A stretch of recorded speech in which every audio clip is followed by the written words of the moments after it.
Assalamu alaikum warahmatullahi wabarakatuh. Jawinjo mar Radio Shifa wakaudi chieng makende kendo mwadwa ni mondo mi wago kogno kata wawuoye matin ewi jaote Ibrahim A.S endalo mane pod ngima. Odiochieng moro achiel ka jaote Ibrahim A.S pod ngima, ne odhi limo wuode ma Ismail A.S. Kata kamano ne ok oyudo wuode, to ne oyudo mana jaode. Kane openjo jaod Ismail A.S. ni to ere jaodi, nyadendi ni ne oduoke ni jaoda odhi manyo chiemo.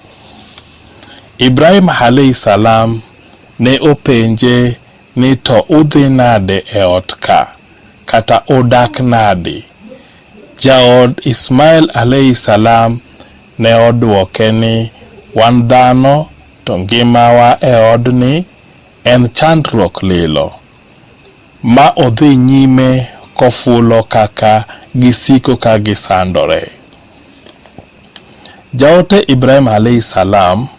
kade owuok ka okor odok Palestine, to ne onyiso jadendi ni ka jaodi Ismail A.S. oduogo to imose ahinya, kasto inyise mondo olok dhot, to nikech dhodni ok ber.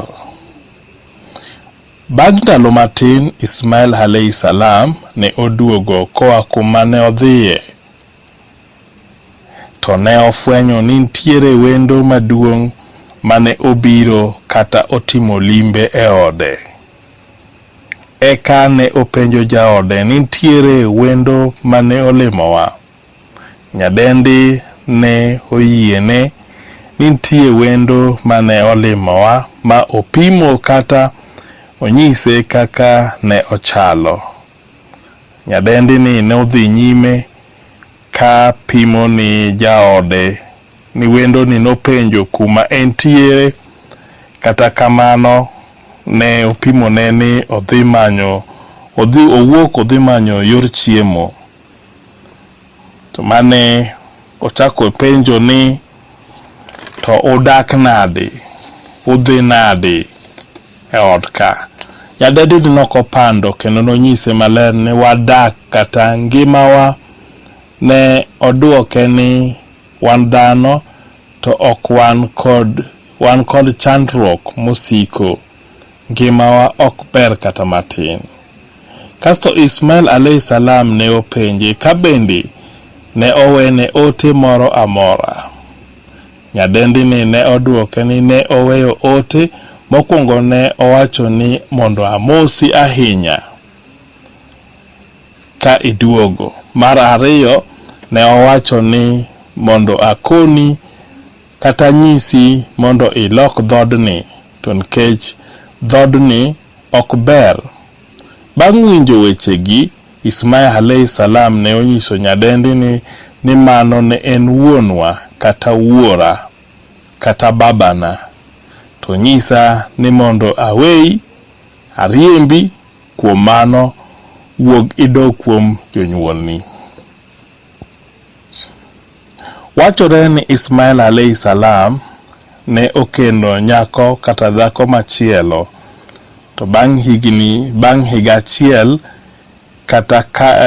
achiel kadho, jaote Ibrahim A.S. nochako odhi limo wuode ma Ismail A.S.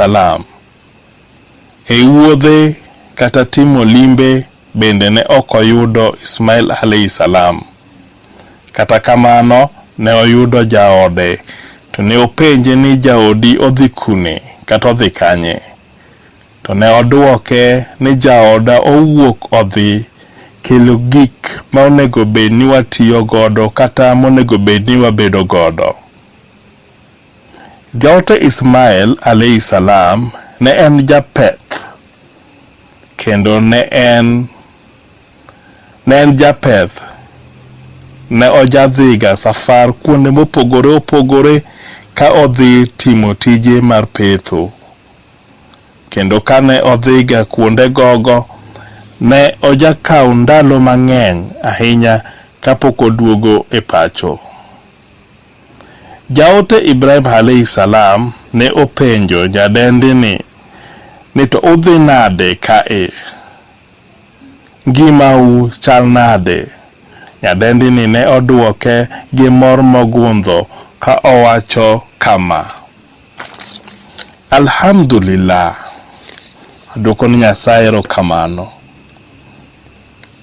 Waduoko ni Allah erokamano, wadhi maber. To kane openje ni to uchamo ang'o, ne oduoke ni wachamo ring'o. To Ibrahim A.S ne openje to umadho ang'o, ne oduoke ni wamadho pi kata wamodho pi. Eka jaote Ibrahim A.S ne orango kata ong'iyo malo kowacho kolamo Nyasaye Allah jala jalaluhu gwedh ring'o kaachiel kod pi, kata gwedh ring'o kod pi. To mani ne en odiechieng' mane gin odni ne gin marach moloyo, tiende ni ne gionge kod gimoro amora. Kane jaote Ibrahim A.S wuok ka odok Palestine, ne onyiso nyadendi ni ka jaode oduogo to imose ahinya, kendo inyise kata ikone mondo omed keto mise motegno e dhodni, to nikech dhodni ber. Ismail A.S kane oduogo koa e safar, to ne openjo jaode ka bende ntiere wendo moro amora mane otimo limbe.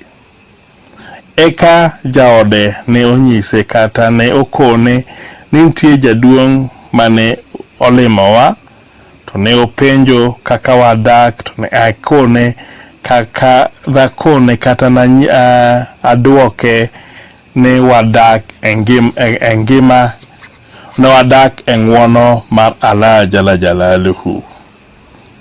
Kane wendo ne openjo ni to wachamo ang'o, ne anyise ni wachamo ring'o. Kasto ne openjo ni to wamadho ang'o, ne aduoke ni wamadho kata wamodho pi. Eka Ismail A.S ne onyiso jaode gi mor mogundho mano ne en babana kata wuora, to fuara ni abed kodi kanyakla gi kwe. Subhanallah, ma e yo makende mariek ma joote tiyogago, matiyogo kuom puonj kata kuom chiwo puonj. Kuom mano, in nyaminwa ma isekodhi katedo, tem mondo gigo ma un godo e odu oromi. Kik ibed gi gombo mag gik ma ing'eyo ni okunyal yudo kalure kod nyalo maru. Kik iywagri ni ionge ma gima, to moloyo duok ni Allah jala jalaluhu erokamano kuom gwedhi ma osemiyou, kuom gweth duto ma osemiyou. Bed kod geno gi rito kuom gigo ma isebedoga ka ikwaye. Ndalo duto kik ibed ka ing'iyo jogo moloi, to ber ka ing'iyo ng'atno kata jogo ma iloyo e yor dak, e yor kwe, e yo moro amora ma in godo. Nyadendi ma isedhi katedo, kik ibed nyadendi kata kik ibed dhako magolo siri kata magolo weche mopondo mag ode kapimo ni jooko. Bed dhako mapando siri mag ode. Ka inindo kech, ninduru kech. Wach gol siri mar kaka unindo kech ne jogo ma ok ong'eyo ni unindo kech.